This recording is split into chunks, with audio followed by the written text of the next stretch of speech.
بادشاہ نے نا ارادہ کیا کہ میں نے اپنے بچے کو سپہ سالاری بھی سکھائی ہے، گھوڑ سواری بھی سکھائی ہے، نیزہ بازی بھی سکھائی ہے، میں چاہتا ہوں دین بھی سیکھ جائے۔ وہ بادشاہ نے کہا کہ میرے شہزادے کو عالم ہونا چاہیے، عالم کے ذمہ لگایا۔ انہوں نے 5 6 7 سال میں نا خوب جدوجہد کر کے مکمل عالم بنا دیا۔ ہارون رشید نے بھی کہا تھا امام کسائی سے کہ میں چاہتا ہوں آپ میرے بیٹے کو پڑھائیں، لیکن میری گزارش ہے کہ میرے گھر آ کے پڑھائیں۔ تو امام صاحب فرمانے لگے یہ نبی پاک کا علم ہے، سب کا سانجھا ہے، جہاں سب کے بیٹے بیٹھیں گے ہارون رشید کا پتر بھی وہی بیٹھے گا، گھر آ کے نہیں پڑھا سکتا۔ ہارون رشید نے اب جواب میں کیا کیا کہ امام صاحب کو نکال دو علاقے سے۔ وہ کہنے لگا حضور میں بھی آزما ہی رہا تھا، میرا بھی دل تھا کہ میں سادے مولوی سے بچہ نہ پڑھواؤں، کسی غیرت مند سے پڑھواؤں۔ اب یہ گھر آیا کرے گا آپ کے، جہاں سارے بچے بیٹھیں گے چٹائی پہ وہیں بیٹھ کے پڑھے گا۔ ہارون رشید ایک دن گزر رہے تھے تو امام کسائی وضو کر رہے تھے اور شہزادہ ہارون رشید کا وضو کرا رہا تھا۔ اس نے لوٹا پکڑا ہوا ہے، امام صاحب کے پیروں پہ پانی ڈال رہا ہے اور امام صاحب وضو کر رہے ہیں۔ ہارون رشید گھوڑے پہ گزر رہے تھے، دور سے دیکھا تو گھوڑا بھگا دیا۔ کچھ شاگرد کہنے لگے حضور ہارون رشید آ رہا ہے، تو آپ فرمانے لگے کیا کروں آ رہا ہے تو آنے دو، پھر کیا ہے، سانو تخت ہزارے دی لوڑ کی ہے، نل کی لگے شہر بمبول دے نال، اسی تے اپنی بال کے سیکنے، سانو کی لگے کسی اور دے نال، آتا ہے تو آنے دو۔ وہ آ گیا، اب وہ بڑے دبدبے کے ساتھ گھوڑے سے نیچے اترا، لوگوں کا خیال تھا ناراض ہوگا کہ میرے شہزادے سے کام کرا رہے ہیں۔ وہ اسی طرز پہ تیزی کے ساتھ قریب آیا اور حیرت انگیز انداز کے غصے میں۔ اب شاگرد اور عقیدت مند کانپ رہے ہیں کہ استادوں کے بارے میں کوئی بات نہ کر دے، ہم سے برداشت نہیں ہو سکے گا، لیکن اس نے قریب آ کے اپنے بچے کے کمر پہ زور سے مارا۔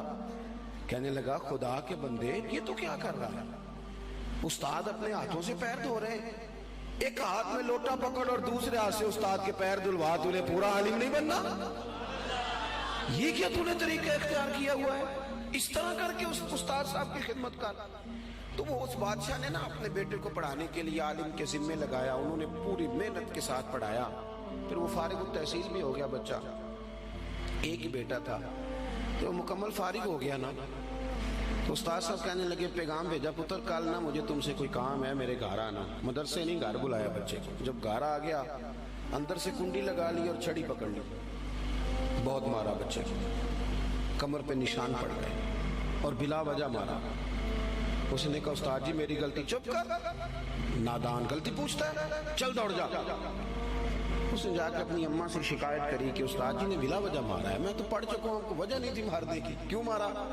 اماں کہنے لگی تیرے ابا سے بات کرتی ہوں۔ والد صاحب سے کہا تو اس نے کہا چپ کرو، اگر میں اس کا باپ ہوں تو استاد بھی تو باپ ہی ہوتا ہے نا، اور اس عالم کو میں جانتا ہوں وہ نیک آدمی ہے، کوئی حکمت ہوگی اس میں، ایسے تھوڑی مارا ہے۔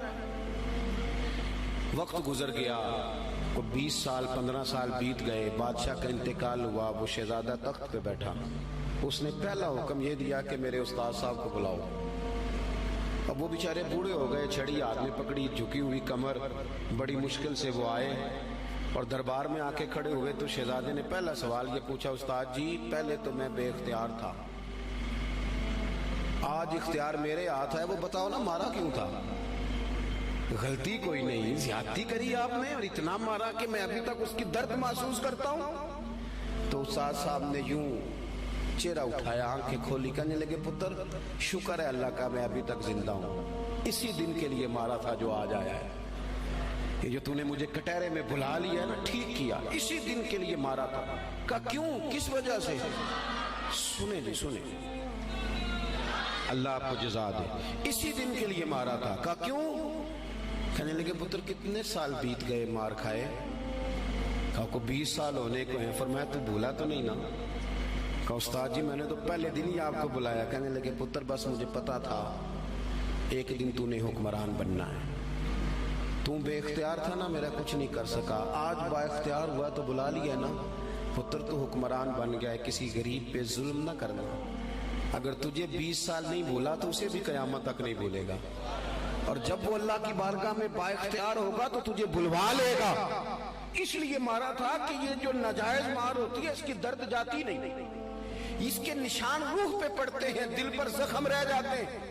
پتر تجھے آج تک نہیں نہ بھولا، اسی دن کے لیے مارا تھا کہ تیری تربیت ہو جائے۔ اٹھ کے اس نے استاد کے ہاتھ چومے، بٹھایا، کہنے لگا آج سمجھ آئی ہے، آپ نے صرف علم نہیں پڑھایا، آپ نے تو مجھے ہدایت بھی دی ہے، آپ نے تو اللہ کی بارگاہ سے مجھے ہدایت لے کے دی ہے، آپ نے تو میری ہدایت کی جانب رہنمائی کی، اتنا بڑا کام کر دیا۔